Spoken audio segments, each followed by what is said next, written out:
ಸಣ್ಣ ಇಲಿಯಲ್ಲ, ಹೆಣ್ಣು ಹುಲಿ. ಮಾಲತಿಯು ಈಗ ತೀರಾ ಸುಖಿಯು. ಅವಳ ಉತ್ಸಾಹಕ್ಕೆ ಮಿಗುವಿಲ್ಲ, ಆನಂದಕ್ಕೆ ಕೊನೆಯೂ ಇಲ್ಲ. ತಾನು ತನ್ನ ತಾರೆಯಂತೆಯೇ ಎಂದು ತಿಳಿದಿರುವಳು, ಅಂತೆಯೇ ಸದವೆ ಎಂದು. ಜಗತ್ತಿನಲ್ಲಿ ಯಾರವಳನ್ನು ಪ್ರೀತಿಸದಿದ್ದರೂ ಪ್ರಫುಲ್ಲನು ಅವಳನ್ನು ಪ್ರೀತಿಸುವನೆಂದು ತಿಳಿದಿದ್ದಳು. ಅವಳಿಗದಲ್ಲದೆ ಇನ್ನೇನು ಬೇಕು? ಅವಳಿಂದ ಅವನಿಗಾಗಿ ಸದಾ ಸುಖಿಯಾಗಿರುವಳು. ಅವನಲ್ಲವೇ ಅವಳಿಗೆ ಜೀವದಾನ ಮಾಡಿದವನು. ಪ್ರತಿಕ್ಷಣವನ್ನು ಅವನ ನಿರೀಕ್ಷಣೆಯಲ್ಲಿಯೇ ಕಳೆಯುವಳು.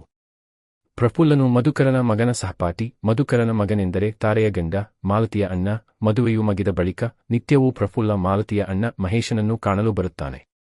ಅವರೀರುವರಲ್ಲಿ ಅತಿ ಹೆಚ್ಚಿನ ಆಪ್ತತ್ವವಿದೆ. ಸರಿ, ಈ ಗೆಳೆಯರಿರುವರು ಸರಸ ಸಲ್ಲಾಪದಲ್ಲಿರುವುದನ್ನು ಕಂಡರೆ ಮಾಲತಿಯು ಮೆಲ್ಲನೆ ಅವರಿರುವಲ್ಲಿಗೆ ಬರುವಳು, ಮೆಲ್ಬಗು ನಗುವಳು, ಮೆಲ್ನುಡಿಯನ್ನಾಡುವಳು.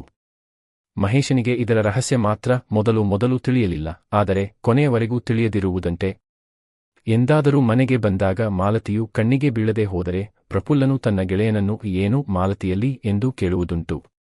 ಇಲ್ಲವೇ ಒಂದು ದಿನ ಪ್ರಫುಲ್ಲ ತಮ್ಮ ಮನೆಗೆ ಬಾರದೆ ಹೋದರೆ ಮಾಲತಿಯು ಅಣ್ಣನನ್ನು ನಿನ್ನ ಗೆಳೆಯನಲ್ಲಿ ಎಂದು ಕೇಳುವುದುಂಟು.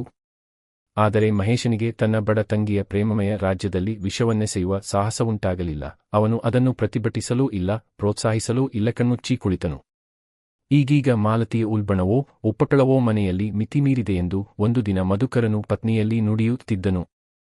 ಅವನಿಗೆ ತನ್ನ ಮಗಳು ಇನ್ನೂ ಹೀಗೆ ಹುಚ್ಚಾಗಿ ವರ್ತಿಸುತ್ತಿರುವುದು ಸರಿದೋರುವುದಿಲ್ಲ. ಸುಮಂಗಲೆಯಂತೆ ಅವಳು ಹೆರಳು ಹಾಕಿಕೊಳ್ಳುವುದು, ಹೂಮುಡಿಯುವುದು, ಬೆಡಗು ಮಾಡುವುದು ಅವನಿಗೆ ಸರಿತೋರಲಿಲ್ಲ. ಊರವರ ಮಾತುಗಳನ್ನು ಅವನು ಕೇಳಲಾರದಾದನು.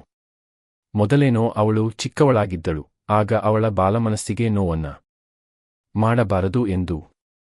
ಅದನ್ನೆಲ್ಲ ಸಾಗಗೊಟ್ಟರೆ ಈಗ ಅದು ಮಿತಿಮೀರುತ್ತಿದೆ. ಹೆಚ್ಚೇನು, ಹುಚ್ಚು ಹುಡುಗಿಯು ಕುಂಕುಮವನ್ನಿರಿಸಿ ಕೊಳ್ಳುತ್ತಿರುವಳಂತೆ. ತಾಯಿಗೂ ಆ ಸುದ್ದಿ ತಿಳಿದಿತ್ತು. ಆ ದಿನವೇ ತಾರೆಯು ಎಲ್ಲವನ್ನೂ ಅತ್ತೆಗೆ ತಿಳಿಸಿದ್ದಳು. ಅತ್ತೆಯವರೇ, ಪಾಪದ ಮಾಲತಿಯ ಸುಖಕ್ಕೆ ಭಂಗ ತರಬೇಡಿರಿ, ದಿನ ಹೋದರೆ ಅವಳೇ ತನ್ನ ಕರ್ತವ್ಯವನ್ನು ತಿಳಿಯುತ್ತಾಳೆ ಎಂದಿದ್ದಳು. ಅತ್ತೆಗೂ ಆ ಮಾತು ಅಹುದೆನಿಸಿತು. ತನ್ನ ಮಗಳ ಹೃದಯ ಸಂತಾಪಕ್ಕೆ ಕಲ್ಲೆದೆಯವಳಾಗಲಾರದೆ ಅವಳು ಮೌನವಾಗಿದ್ದಳು. ಆದರೆ ಮಧುಕರನೆನ್ನುತ್ತಾನೆ, ಇಂದು ಪುರೋಹಿತರಂದುದು ಕೇಳಿದೆಯೇನೆ?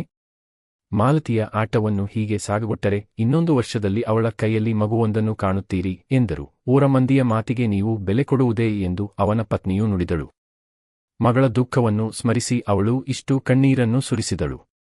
ಅವಳ ಕಪೋಲಗಳ ಮೇಲೆ ದುಃಖದ ನದಿಯು ಹರಿಯುತ್ತಿದ್ದುದನ್ನು ಕಂಡು ಮಧುಕರ ಮುಂದೆ ಮಾತನಾಡಲಾರದೆ ತೆರಳಿಬಿಟ್ಟನು. 4 ದಿನಗಳ ಬಳಿಕ ಅವನು ಮಗನನ್ನು ಕಾಣುವುದಕ್ಕೆಂದು ಅವನ ಕೋಣೆಗೆ ಹೋದನು. ಅವನ ಎದೆ ಜಗ್ಗೆಂದಿತು. ಅಲ್ಲಿ ಮಗನ ಬದಲು ಅವನ ಕಣ್ಮುಂದೆ ಹೆಗಲ ಮೇಲೆ ಕೈ ಹಾಕಿ ನಿಂತುಕೊಂಡ ಮಾಲತಿ ಪ್ರಫುಲ್ಲರು ಕಾಣಿಸಿಕೊಂಡರು. ಪ್ರಫುಲ್ಲನ ಕೈಯು ಕಡಿದಂತೆ ಕೆಳಕ್ಕೆ ಜೋತು ಬಿದ್ದಿತು. ಮಾಲತಿಯು ತಂದೆಯನ್ನು ಕಂಡಳು. ಆದರೆ ಕೈಯನ್ನು ಪ್ರಫುಲ್ಲನ ಹೆಗಲ ಮೇಲಿಂದ ತೆಗೆಯಲಿಲ್ಲ. ಮಧುಕರನು ರುದ್ರನಂತೆ ಅವರೀರುವರ ಮುಂದೆ ನಿಂತನು. ಪ್ರಫುಲ್ಲ ಕಂಪಿಸತೊಡಗಿದನು. ಮಾಲತಿಯಿಂದ ದೂರವಾಗಲೆತ್ನಿಸಿದನು. ಆದರೆ ಮಾಲತಿಯ ಹಿಡಿತವನ್ನು ಬಿಡಿಸಿ ಕೊಳ್ಳಲ ಸಾಧ್ಯವಾಯಿತು. ಮಧುಕರನ ಕೋಪ ಮಿತಿಮೀರಿತು. ತನ್ನ ಕಣ್ಮುಂದೆಯೇ ತನ್ನ ಮಗಳು ಪರಪುರುಷರೊಡನೆ ಸಲಿಗೆಯಿಂದಿರುವುದನ್ನು ಕಂಡರೆ 1-2 ಕ್ಷಣಗಳವರೆಗೆ ಅವನ ಬಾಯಿಯಿಂದ ಸೊಲ್ಲು ಹೊರಡಲಿಲ್ಲ. ಹುಲಿಯಂತೆ ಅವರನ್ನು ದಿಟ್ಟಿಸಿ ನೋಡತೊಡಗಿದನು.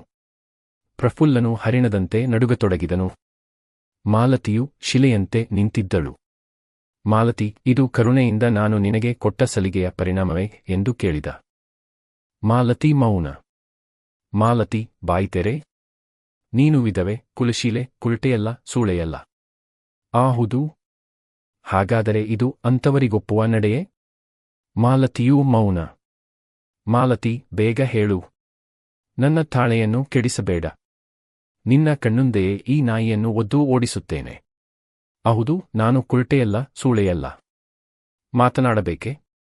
ಅದು ನಿನಗೆ ರುಚಿಸದು, ಆದರೂ ನಾಡುವೆ. ನಾನು ನನ್ನ ಪ್ರಫುಲ್ಲವನ್ನು ಪ್ರೀತಿಸುತ್ತಿರುವೆ. ಅವನು ನನ್ನ ಗಂಡ, ನಾನು ವಿಧವೆಯಲ್ಲ, ಸದವೆ. ಮಧುಕರನ ಪಾಲಿಗೆ ಬೇರೆ ಸಿಡಿಲು ಬೇಕೆಂದಿಲ್ಲ. ಮಾಲತಿ, ಏನು ನೀನು ಸದವೆಯೇ? ಇವನು ನಿನ್ನ ಗಂಡನೇ? ನಿನಗೆ ಮೊದಲೊಬ್ಬ ವಿವಾಹಿತ ಪತಿಯಿದ್ದನೆಂಬುದು ತಿಳಿದಿಲ್ಲವೇ? ಇಷ್ಟರಲ್ಲಿ ಈ ಗದ್ದಲವು ತಾರೆ, ಅವಳ ಅತ್ತೆ, ಅಣ್ಣ ಇವರನ್ನು ಅಲ್ಲಿಗೆ ಆಕರ್ಷಿಸಿಬಿಟ್ಟಿತು. ಅಪ್ಪಾ, ಇದೇ ನನ್ನ ಪ್ರಥಮ ವಿವಾಹ. ಮೊದಲಾದ ಮದುವೆ ನನಗಲ್ಲ, ಅದನ್ನು ಮಾಡಿಸಿದವರಿಗೆ.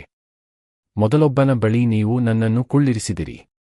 ಅವನನ್ನು 4 ದಿನಗಳವರೆಗೆ ತಲೆಬಗ್ಗಿಸಿದ ನಾನು ಕಾಣಲೂ ಇಲ್ಲ, ಕಂಡಾಗ ಪ್ರೀತಿಸಲೂ ಇಲ್ಲ. ಅವನು ಬದುಕಿದ್ದಾಗಲೇ ನನ್ನ ಪತಿಯೆಂದು ನಾನವನನ್ನು ತಿಳಿದಿರಲಿಲ್ಲ, ಆಗ ನನಗೆ ಪ್ರೇಮವೇ ಏನೆಂದು ತಿಳಿದಿರಲಿಲ್ಲ. ಹೀಗಿರಲು ಅವನು ನನ್ನ ಪತಿಯೆಂಬ ಕಲ್ಪನೆಯು ಹೇಗಾಗಬೇಕು? ಅಂಥ ಒಂದು ಅಪರಿಚಿತ ವ್ಯಕ್ತಿಯ ಮರಣದಿಂದ ನಾನು ವಿಧವೆಯಾಗುತ್ತೇನೆಯೇ? ಇನ್ನು ಮಧುಕರನ ತಾಳ್ಮೆ ಮುಗಿಯಿತು. ಅವನಿನ್ನು ಬಾಯಿಯಿಂದ ಮಾತನಾಡಲಾರನು. ಕೈಯನ್ನೆತ್ತಿ ಮಗಳ ತಲೆಯ ಮೇಲೆ ಉಕ್ಕಿನ ಕೊಡಲಿಯಂತೆ ಇಳಿಸಿದನು. 2ನೆಯ ಪ್ರಹಾರವು ಜಾರ ಪ್ರಫುಲ್ಲನಿಗೆ. ನಡುವೆ ಮಹೇಶನು ಬಾರದಿದ್ದರೆ ಪ್ರಫುಲ್ಲನ ಉತ್ತರಕ್ರಿಯೆಯು ಅಂದೇ ನಡೆಯಬೇಕಿತ್ತು.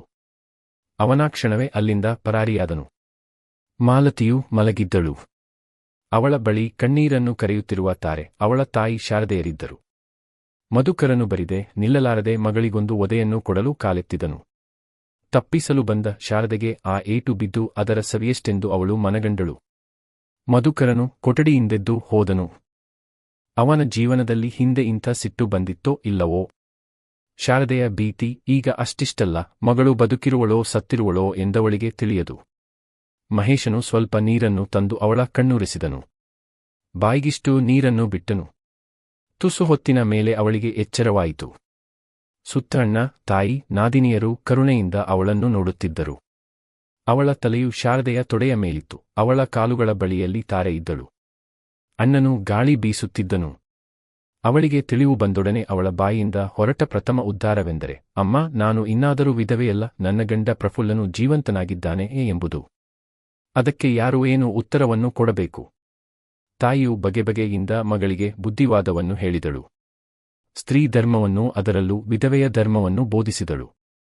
ಅದಕ್ಕೆ ಮಾಲತಿಯ ಉತ್ತರವೂ ಒಂದೇ, ಪ್ರಫುಲ್ಲನನ್ನು ಬಿಟ್ಟು ಅನ್ಯರನ್ನು ನಾನಾಗಿ ಪ್ರೇಮದಿಂದ ವರಿಸಿದವಳಲ್ಲ, ಅವನಿಂದು ಬದುಕಿರುವನು ಎಂದು. ಮಹೇಶನು, ಅಮ್ಮ, ಮಾಲತಿಯ ಮಾತಿನಲ್ಲಿ ಅರ್ಥವಿಲ್ಲೆಂದು ತಿಳಿಯಬೇಡ.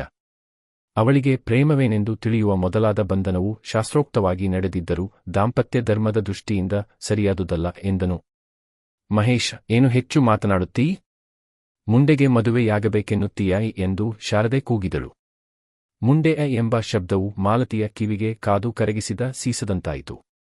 ವಿಧವೆ ಎಂಬ ಶಬ್ದವೇ ಅವಳಿಗೆ ಅಸಹನೀಯವಾಗಿದ್ದಿರಲು ಮುಂಡೆ ಎಂಬ ನೀಚವೂ ಕ್ರೂರವೂ ಕಠಿಣವೂ ಆದ ನಂಜನ್ನು ಅವಳು ಹೇಗೆ ನುಂಗುವಳು? ನಾನು ಮುಂಡೆಯಾದರೆ ನೀನು ಎನ್ನುವಷ್ಟರಲ್ಲಿ ತಾರೆಯು ಅವಳ ಬಾಯಿಯನ್ನು ಬಿಗಿಹಿಡಿದಳು. ತಾರೆಯ ಮೋರೆಯನ್ನು ಕಂಡು ಹಿಂದಿನ ಘಟನೆಗಳೆಲ್ಲ ನೆನಪಾಗಿ ಮಾಲತಿ ಎದೆ ಬಿರಿಯುವಂತೆ ಅಳತೊಡಗಿದಳು. ಪ್ರಾಯಶಃ ಅವಳ ಅಳುವಿಗೆ ಇನ್ನೂ ಕೊನೆಯಿಲ್ಲವೆಂದು ಕಾಣುತ್ತದೆ. ಅವರ ಮಾತುಕತೆಗಳು ನಡೆಯುತ್ತಿರುವಷ್ಟರಲ್ಲಿ ಮಧುಕರನ ಸವಾರಿ ಅಲ್ಲಿಗೆ ತಿರುಗಿ ಬಂದಿತು. ಅವನ ಹಿಂದೆ ನಾಪಿತನು ಬಂದಿದ್ದನು. ತಾರೆ ಶಾರದೆಯರಿಗೆ ಆ ವ್ಯಕ್ತಿಯನ್ನು ಕಂಡು ತಮ್ಮ ಸಲುವಾಗಿ ಅವನು ಬಂದಿದ್ದರೆ ಎಂಥ ವ್ಯಥೆಯಾಗುತ್ತಿತ್ತೋ ಅಷ್ಟೇ ವ್ಯಥೆಯಾಯಿತು. ಶಾರದೆಯು ಬೇಡಿ ಬೇಡಿ ಎಂದು ಬಲವಾಗಿ ಮೊರೆಯಿಟ್ಟಳು. ಮಧುಕರನಿಗೆ ಅವಳ ಮೇಲೂ ಸಿಟ್ಟಾಯಿತು. ಏನು ಮಗಳು ಹಾದರ ಮಾಡಿದರೆ ನಿನಗೆ ಸಂತೋಷವೇ ಎಂದು ಕೇಳಿದನು. ಯಾರೋ ಹಾಗೆ ಮಾಡಿದವರು? ಸುಮ್ಮನೆ ಮಾಲತಿಯ ಮೇಲೆ ಸಿಟ್ಟಿನಿಂದ ಅನ್ಯಾಯವನ್ನು ಹೊರಿಸಬೇಡಿ. ಪಾಪದ ದುರ್ದೈವಿಯವಳು ಗಂಡನನ್ನು ಕಳೆದುಕೊಂಡರೆ ಇಷ್ಟೆಲ್ಲ ಅನುಭವಿಸಬೇಕೇ ಎಂದು ಶಾರದೆ ಹೇಳಿದಳು. ಮೊದಲೇ ಕಾದ ಮಧುಕರನು ಈಗ ಕಿಡಿಕಿಡಿಯಾದನು. ಕೇಳು, ಈ ಕ್ಷೌರಿಕನನ್ನು ಕೇಳು. ಊರವರು ಏನೆನ್ನುತ್ತಿರುವರೆಂದು? ನನಗೆ ಮಾತ್ರ ಇವರ ಪ್ರಣಯದ ವಿಚಾರ ಇಂದು ತಿಳಿದುದು. ಊರಲ್ಲಿ ಪ್ರತಿಯೊಬ್ಬರ ಬಾಯಿಯಲ್ಲೂ ಮಾಲತಿ ಪ್ರಫುಲ್ಲರ ಸುದ್ದಿಯಿದೆಯಂತೆ. ಹಾದರ ಅಪ್ಪ, ನಿನ್ನ ನಾಲಗೆಯೂ ಬೀಳಬಾರದೆ? ಹಾದರ ಮಾಡಿದವರಾರು? ನೀನು. ಸಾಕು, ಕ್ಷೌರಿಕ. ಅವಳನ್ನು ವಿಕೇಶಿಯನ್ನಾಗಿ ಮಾಡು. ಸರಿ. ನಾಪಿತನು ತಾನು ತಂದ ಕ್ಷೌರಕತ್ತಿ ಕತ್ತರಿಗಳನ್ನು ಸಜ್ಜುಗೊಳಿಸತೊಡಗಿದನು. ಮಹೇಶ, ತಾರೆ, ಶಾರದೆಯರು ಬಿಕ್ಕಿ ಅಳತೊಡಗಿದರು. ಮಧುಕರನು ಕಟುಕನಂತೆ ನಿಂತಿದ್ದನು. ಆಗ ಮಾಲತಿಯು ಅವಳು ಕಾತ್ರವೀರ ರಮಣಿಯಂತೆ ನಗುತ್ತಾ ನಿಂತಿದ್ದಳು. ನಾಪಿತನ ಸಿದ್ಧತೆಯಾಗಲು ಅವನು ಕಣ್ಣೀರನ್ನು ಕರೆದು ಬನ್ನಿ ತಾಯಿ ಎಂದನು. ಮಧುಕರನು ಹೋಗು ಕುಳಿತುಕೋ ಎಂದು ಗರ್ಜಿಸಿದನು. ಮಹೇಶನಿಗೆ ಇನ್ನೂ ಮುಂದಿನದನ್ನು ಕಾಣುವುದಾಗಲಿಲ್ಲ. ಅವನು ತಾರೆಯನ್ನೆಳೆದುಕೊಂಡು ಹೊರಕ್ಕೋಡಿದನು. ಶಾರದೆಯು ಗಂಡನ ಕಾಲಿಗೆರಗಿದಳು.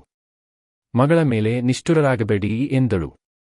ಆದರೆ ಕೇಳುವವರಾರು? ಲೋಕಾಚಾರ, ಶಾಸ್ತ್ರ, ಸಮಾಜ ಇವನ್ನು ಮೀರಿ ಮಧುಕರನಂತಹ ಯೋಗ್ಯ ಮನುಷ್ಯನು ವರ್ತಿಸಬಲ್ಲನೆ? ಅವನ ಪುರೋಹಿತರೇನೆಂದಿದ್ದರು? ವಿಧವೆಯಾದವಳು ಯಾರೇ ಇರಲಿ, ಎಷ್ಟು ವಯಸ್ಸಿನವಳೇ ಇರಲಿ, ವಿಕೇಶಿಯಾಗಿ ವಿರೂಪತಾಳಿ ಆಮರಣ ಪರ್ಯಂತ ಬ್ರಹ್ಮಚಾರಿಣಿಯಾಗಿರಬೇಡವೇ? ಶಾಸ್ತ್ರಗಳ ಕಟ್ಟಾಜ್ಞೆ ಅದು. ಹಿರಿಯರಿಂದ ಪರಂಪರಾಗತವಾಗಿ ಬಂದುದು. ಅದನ್ನು ಮುರಿಯಲು ಈ ಮಾಲತಿ ಮುಂದಾಗುವಳೆ? ಅವಳು ಮುಂದಾದರೂ ಅವಳ ತಂದೆಯೂ ಸಮಾಜಕ್ಕೆ ಆದರ್ಶನಾದ ತಂದೆಯೂ ಒಡಂಬಡುವನೆ? ಅವನು ತಿರುಗಿ ಮಗಳನ್ನು ಕಂಡು ಗರ್ಜಿಸಿದನು, ಹೂಂ ನಡಿಯೆ, ನಿನ್ನ ತಲೆ ಬೋಳಿಸಿದ ಹೊರತು ನಿನ್ನ ಸೊಕ್ಕಡಗುವುದಿಲ್ಲ. ಆಹಾ, ಎಂಥ ಇಂಪಾದ ಮಾತುಗಳು! ತಂದೆಯು ಮಗಳಿಗುಣಿಸುವ ಜೇನಿನಷ್ಟು ಮಧುರ. ಏನು, ಕುಳಿತು ಕೊಳ್ಳುವುದಿಲ್ಲವೇ? ನಿನ್ನ ಕೈಕಟ್ಟಿ ಕುಳ್ಳಿರಿಸುತ್ತೇನೆ. ಬಡ ಶಾರದೆಯು ಅಲ್ಲಿಂದ ಮಾಯ. ಮಾಲತಿ ತಿರುಗಿ ಪೆಟ್ಟು ತಿಂದು ಸಾಯಬೇಡ. ಮಾಲತಿಯ ಆವೇಶ ತಡೆಯದಾಯಿತು. ಯಾರು ನನ್ನನ್ನು ವಿರೂಪಗೊಳಿಸುವವರು? ಯಾರು ನನ್ನನ್ನು ವಿಧವೆ ಎನ್ನುವರು? ಕ್ಷೌರಿಕ, ನಿನಗೆ ಜೀವದಾಸೆ ಇದ್ದರೆ ಹೊರಗೆ ನಡಿ. ಅಪ್ಪ, ಮಗಳ ಕೈಯಲ್ಲಿ ನೀನು ಸಾಯಬಾರದೆಂದಿದ್ದರೆ ಹಿಂದೆ ಸರಿ. ಮಾಲತಿಯ ಕೈಯಲ್ಲಿ ಗಳಪಿಸುವ ದೊಡ್ಡ ಚೂರಿಯು ಅಷ್ಟು ಕೆಲಸವನ್ನು ಅವಳಿಂದ ಆ ಗಳಿಗೆಯಲ್ಲಿ ಮಾಡಿಸಿತು. ಅವಳಿಂದು ಸಣ್ಣ ಇಲಿಯಲ್ಲ, ಹೆಣ್ಣು ಹುಲಿ.